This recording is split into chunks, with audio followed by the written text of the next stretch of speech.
అందరికీ నమస్కారం. Welcome back to Vamsi Bhavani. ఇవాల్టి ఈ వీడియోలో మీరు కనుక లాజిక్ బిల్డింగ్‌లో స్ట్రగుల్ అవుతూ ఉంటే, చిన్న ప్రాబ్లమ్స్‌ని కూడా సాల్వ్ చేయలేకపోతూ ఉంటే, నేను చెప్పే 3 స్టెప్ ప్రాసెస్‌ని నెక్స్ట్ 30-40 డేస్ రోజు కూడా రెగ్యులర్‌గా డిస్క్రిప్షన్‌లో ఇచ్చిన క్వెషన్స్‌ని సాల్వ్ చేసుకుంటూ ప్రాక్టీస్ చేస్తే, మీరు లాజిక్ బిల్డింగ్‌లో డెఫినెట్‌లీ చాలా ఇంప్రూవ్ అవుతారు. And thoughts my assurance. ఈ మాత్రం ఇస్తే చాలు చెలరేగిపోతారు. సో ఈ వీడియోని ఎండ్ వరకు వాచ్ చేసేయండి. అండ్ మీలాగే లాజిక్ బిల్డింగ్‌లో స్ట్రగుల్ అవుతున్న వాళ్ళకి, మీ ఫ్రెండ్స్‌కి షేర్ చేయండి.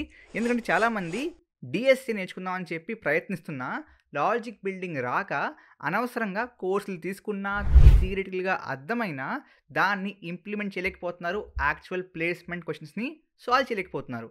అండ్ థాట్స్ ఆబ్వియస్ కదా!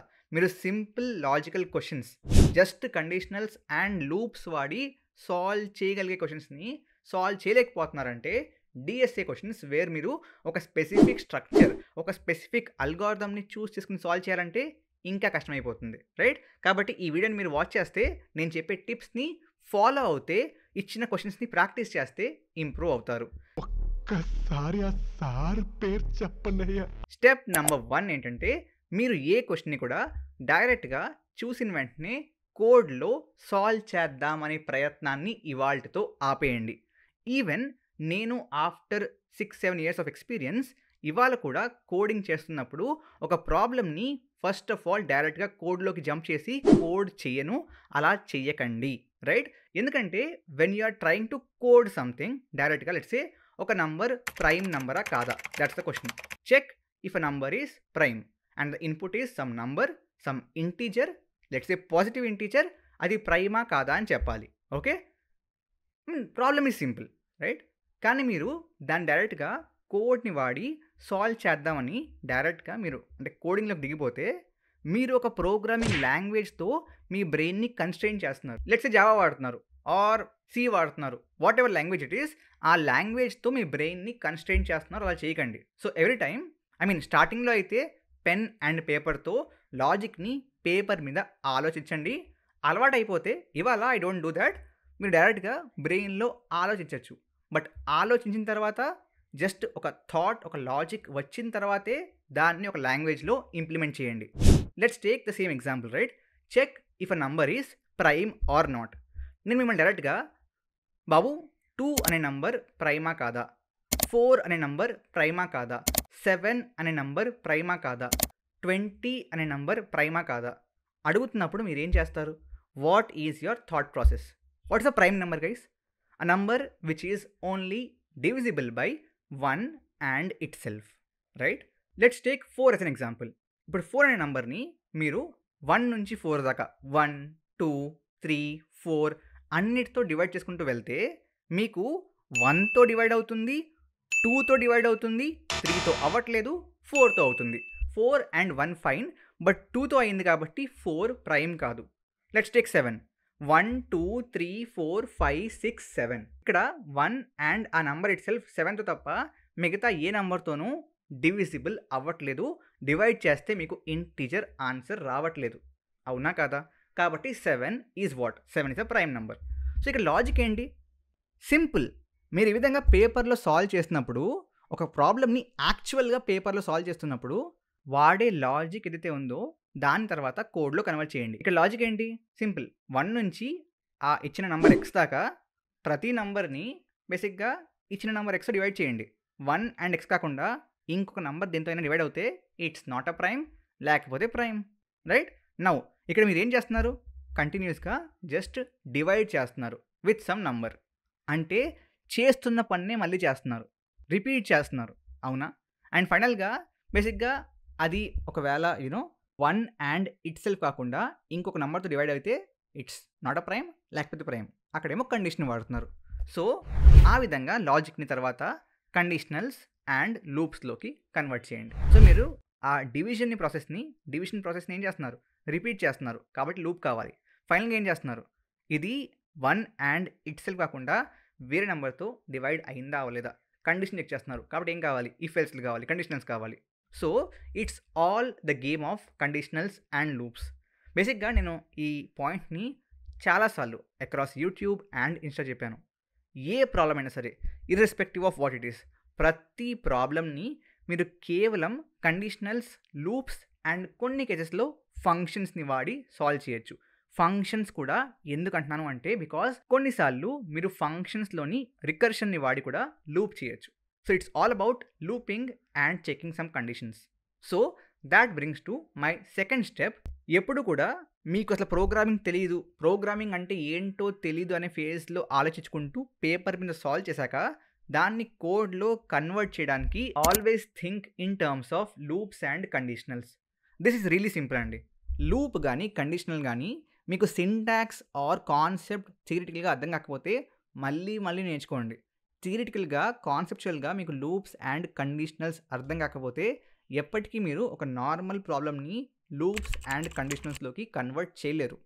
ఎస్, కాబట్టి థియరిటికల్గా వాచ్ ఎనీ ఆఫ్ ది వంశీభావని వీడియోస్, ఏ లాంగ్వేజ్ అయినా పర్లేదు, అర్థం చేసుకోండి. సింపుల్ అండి. యాక్చువల్లీ కండిషనల్స్లో ఆల్మోస్ట్ అన్ని లాంగ్వేజెస్లోనూ ఇఫ్ ఉంటుంది, బ్రాకెట్స్ ఉంటాయి, లోపల కండిషన్ రాయాలి. ఆ కండిషన్ ట్రూ ఆర్ ఫాల్స్ అని అవుట్పుట్ ఇవ్వాలి. సో ఆ ట్రూ ఆర్ ఫాల్స్ అనేది డైరెక్ట్గా A<B single condition, are A<B and C<D compound condition, are ఒక ఫంక్షన్ రాసి ఆ function true or false return చేసేది అయి ఉంటే దాన్ని ఈ ఇఫ్ లోపల కాల్ చేయొచ్చు. సో ఎనీవేస్ ఇఫ్ లోపల ట్రూ ఆర్ ఫాల్స్ రావాలి. ట్రూ అయితే సంథింగ్ ఎగ్జిక్యూట్ అవ్వాలి, ఫాల్స్ అయితే సంథింగ్ ఎల్స్. ఇక 4లోనే 7లోనే ఛాన్స్ ఉంది. 7 ఎలాగో సెడ్ నంబర్ కదా, ఇక 4 ఎక్కేస్తాం. 7 అంటే బేసి సంఖ్యే కదా వెంకీ. That's conditionals. లూప్స్లో ఏముంది, ఒక కోడ్ ఉంటుంది, ఒక specific part of code which you're trying to repeat, దాన్ని లూప్ లోపల పెడతారు. Again loop can be for let's say 10 times run అవ్వాలి, ఆర్ ఇందాక 1 నుంచి x దాకా రన్ అవ్వాలి. సో ఏం చేస్తారు, you will initialise a temporary variable, iteration variable with 1 and దాన్ని ఎక్కడి దాకా రన్ చేయాలి, x దాకా. ప్రతి ఇటరేషన్, ప్రతి రిపిటేషన్ అయిపోయాక ఆ ఇటరేషన్ వేరియబుల్, ఆ టెంపరరీ వేరియబుల్ని ఎంతతో ఇంక్రీజ్ చేస్తే మీకు ఆ లూప్ ఎన్నిసార్లు కావాలంటే అన్నిసార్లు రన్ అవుతుంది అని చూసుకోవాలి. ఈ కేసులో బై 1 ఇంక్రిమెంట్ చేయాలి, రైట్? అండ్ ఆ వేరియబుల్ని మీ కండిషన్లో వాడాలి, right? So loop only has 3 parts. Specific code which needs to be repeated, right?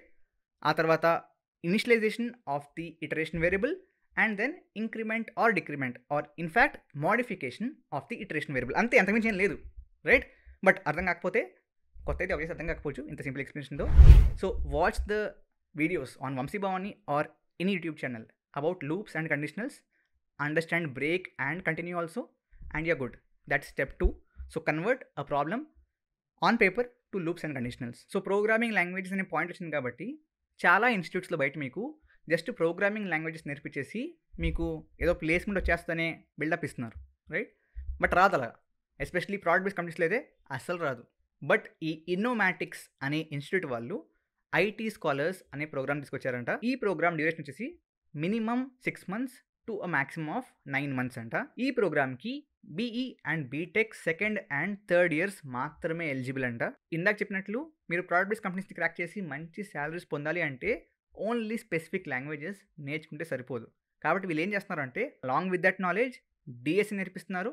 And DSC నేర్చుకున్నాక మీకు ఆప్షన్ ఇస్తారంట, ఐదర్ ఫుల్ స్టాక్ నేర్చుకోవచ్చు or data science with gen AI నేర్చుకోవచ్చు. సో డిఎస్సి కంప్లీట్ అయ్యాక నాకు ఫుల్ స్టాక్ కావాలనుకుంటే అది నేర్పిస్తారు, లేదు data science with gen AI కావాలనుకుంటే అది నేర్పిస్తారు. దీనివల్ల మీ product based company placement journey మరింత ఈజీ అవ్వచ్చు అండ్ ఛాన్సెస్ ఇంకా ఇంక్రీజ్ అవ్వచ్చు. కమింగ్ టు ద ఫీజ్, వీళ్ళ ఫీజ్ 1.5 lakhs అంట. ఇందులో మీరు ఇనీషియల్గా 25,000 25,000 పే చేయాలంట. బట్ ప్రోగ్రామ్ కంప్లీట్ అయ్యాక ఇన్నోమాటిక్స్ ద్వారా మీకు 8 LPA కంటే ఎక్కువ శాలరీ కనుక వస్తే ఆ తర్వాత మిగతా ఫీజ్ పే చేయొచ్చంట. అన్న ఒకవేళ ప్రోగ్రామ్ కంప్లీట్ అయిపోయాక ఇన్స్టిట్యూట్ ద్వారా కాకుండా మాకు సొంతంగా జాబ్ వస్తే విచ్ ఈస్ 8 LPA ప్లస్ అనుకుంటే అప్పుడు కూడా ఈ రిమైనింగ్ ఫీజ్ కట్టాలా అంటే అక్కర్లేదు. ఓన్లీ వీళ్ళ ద్వారా మీకు 8 LPA ప్లస్ ప్లేస్మెంట్ వస్తేనే మీరు మిగతా ఫీజ్ పే చేయాలి. అందుకనే వీళ్ళ ఇన్స్టిట్యూట్లో అప్ ఫ్రంట్ ఎటువంటి లోన్స్ కానీ బాండ్స్ కానీ సైన్ చేయించుకోరంట. వీళ్ళ క్లాసెస్ అండ్ మెంటరింగ్ ఈవినింగ్ టైంలో ఆన్లైన్ మోడ్లో ఉంటాయంట. అండ్ మీకు 1 month వాళ్ళ యాక్చువల్ క్యాంపస్లో సమ్మర్ వెకేషన్ టైంలో ఇమర్షన్ ప్రోగ్రామ్ కూడా ఉంటుందంట. అండ్ ఈ ప్రోగ్రామ్కి అందరూ డైరెక్ట్గా వెళ్ళి జాయిన్ అవ్వలేరు. దే విల్ బీ ఫిల్టరింగ్, ఒక ఎంట్రన్స్ ఎగ్జామ్ ఉంటుందంట. ఆ అసెస్మెంట్లో పాస్ అవుతేనే మీరు ప్రోగ్రాంలో జాయిన్ అవ్వచ్చు. ఈ ఇన్స్టిట్యూట్ వాళ్ళు ఇప్పటికే 350కి పైగా బ్యాచ్లు, 10,000కి పైగా స్టూడెంట్స్ని ట్రైన్ చేశారంట. అండ్ వీళ్ళకి టైమ్స్ గ్రూప్, రేడియో సిటీ లాంటి డిఫరెంట్ బ్రాండ్స్ నుంచి అవార్డ్స్ అండ్ రికగ్నిషన్ కూడా లభించిందండి. So what are you waiting for? Interest ఉంటే డిస్క్రిప్షన్లో లింక్ ఉంటుంది, you can check that out. Coming to step number 3, ఈ మధ్య చూసారు డీప్ సీక్ అనే రీజనింగ్ మోడల్ వచ్చింది. దాని వెంటనే ChatGPT వాళ్ళు కూడా వాళ్ళ రీజనింగ్ O1 మోడల్ని ఫ్రీ యాక్సెస్ కూడా కొన్నిసార్లు యూస్ చేసేందుకు ఓపెన్ చేశారు. సో మీరు చేయవలసింది ఏంటంటే స్టెప్ 3, మీరు రాసిన కోడ్ రన్ అయినా అవ్వకపోయినా ప్రతిసారి కూడా ఆ క్వశ్చన్ని ఈ రీజనింగ్ మోడల్స్కి ఇవ్వండి. అండ్ ఆ రీజనింగ్ మోడల్స్లో please give the following prompt, right? Think about solving so and so question using just loops and conditionals and think in terms of logic building using basic programming structures. ఈ ప్రాంప్ట్ని ఇవ్వండి. And ప్రతిసారి కూడా ఆ క్వశ్చన్కి actual answer కంటే reasoning models ఇచ్చే reasoning ఉంటుంది కదా. So if you use DeepSeek దాన్ని ఎనేబుల్ చేయండి రీజనింగ్ మోడల్ని. సో మీకు ఆ రీజనింగ్ ఏదైతే థింకింగ్ ప్రాసెస్లో వచ్చే లైన్స్ ఉంటాయి చూసారా, దాన్ని చదవండి. అది ఏ విధంగా ఆలోచించి ఈ క్వశ్చన్ని సాల్వ్ చేసింది, మీ థాట్ ప్రాసెస్ అండ్ దాని థాట్ ప్రాసెస్ సేమేనా? ఒకవేళ సేమ్ కాకపోతే learn from that thought process. Probably me thought process కంటే కొన్నిసార్లు ఆ థాట్ ప్రాసెస్ ఇంకా ఎఫిషియెంట్గా అండ్ ఇంకా ఒక రకంగా చెప్పాలంటే ఈజీగా మీకు ఆ స్పెసిఫిక్ పాయింట్కి సొల్యూషన్కి రీచ్ అవ్వడానికి హెల్ప్ అవుతుంది. So these are 3 main steps అండి. అండ్ మీకు డిస్క్రిప్షన్లో యాక్చువల్లీ మల్టిపుల్ క్వశ్చన్స్ ఉంటాయి. వాటిల్లో కొన్ని క్వశ్చన్స్ వచ్చి పైథాన్ వాడుతున్నారు, పైథాన్లో పాయింటర్స్ ఉండకపోవచ్చు, మరి ఏం చేస్తారు? సో మీరు చూస్ చేసుకున్న ఆర్ మీరు రోజు వాడే లాంగ్వేజ్లో ఏ క్వశ్చన్స్ అయితే మీరు సాల్వ్ చేయగలరో వాటిని మాత్రమే సాల్వ్ చేయండి. నేను actually C language are C++ వాడి వేటిని సాల్వ్ చేయొచ్చు అవన్నీ ఇచ్చాను. But let's you don't use C++, you use Python, pointers ఉండవు. కాబట్టి you can ignore those questions, right? But మిగతా క్వశ్చన్స్ని డెఫినెట్లీ ప్రాక్టీస్ చేయండి. ఆ క్వశ్చన్స్ ఏవైతే ఉన్నాయో వాటిల్లో ఏ క్వశ్చన్ కూడా మీకు ప్లేస్మెంట్ ఎగ్జామ్లో అడగరు. బట్ వాట్స్ ఇంపార్టెంట్, ఆ క్వశ్చన్స్ని మీరు సాల్వ్ చేయలేకపోతే ప్లేస్మెంట్లోని క్వశ్చన్స్ని కూడా సాల్వ్ చేయలేరు. Because these are that basic. దీంట్లో కావాల్సింది కేవలం లూప్స్ అండ్ కండిషనల్స్ నాలెడ్జ్. అది కూడా రాకపోతే ఇంకా డేస్ ఏం సాల్వ్ చేస్తారు? కాబట్టి ఈ క్వశ్చన్స్ని ప్లాన్ చేసుకోండి, నెక్స్ట్ 40 days లోపు కంప్లీట్ చేసేయండి. అండ్ ప్రతిరోజు మీ అప్డేట్ని ఐదర్ వాట్సాప్ స్టేటస్లో ఆర్ ఇన్స్టాగ్రామ్ స్టోరీలో ఆర్ లింక్డ్ఇన్లో పోస్ట్ చేస్తూ ఉండండి. దీనివల్ల ప్రయోజనం ఏంటంటే నాకు వచ్చే ప్రయోజనం ఏం లేదు. నన్ను ట్యాగ్ చేయండి, ట్యాగ్ చేయడం మానేయండి, రైట్? వంశీ బాబుని చెప్పడని చెప్పండి, చెప్పలేదని చెప్పండి, డజంట్ మ్యాటర్. బట్ మీరు సోషల్ మీడియాలో ఈ విధంగా స్టార్ట్ చేశాను అని చెప్తే మీకు అట్లీస్ట్ ఓకే చెప్పేసాను కదా స్టార్ట్ చేశామని చెప్పి అని ఒక ఫీలింగ్తో మధ్యలో ఆపబుద్ధి కాదు. కాబట్టి share it somewhere, at least me family గ్రూప్లో, ఫ్రెండ్స్ గ్రూప్లో షేర్ చేయని ఎక్కడ చోటన స్టార్ట్ చేసినని చెప్పండి. కాబట్టి మీకు మధ్యలో ఆపేయాలని ఆ థాట్ వచ్చినా మిగతా వాళ్ళు ఆపేసామంటారా అంటారని చెప్పి ఆ స్పెసిఫిక్ చిన్న ఫీలింగ్తో కంటిన్యూ చేస్తారు. Whatever is helpful try చేయండి. Okay, thank you very much. And I hope మీ అందరూ లాజిక్ బిల్డింగ్లో ఇంప్రూవ్ అవ్వాలని కోరుకుంటున్నాను. జై హింద్, జై భారత్.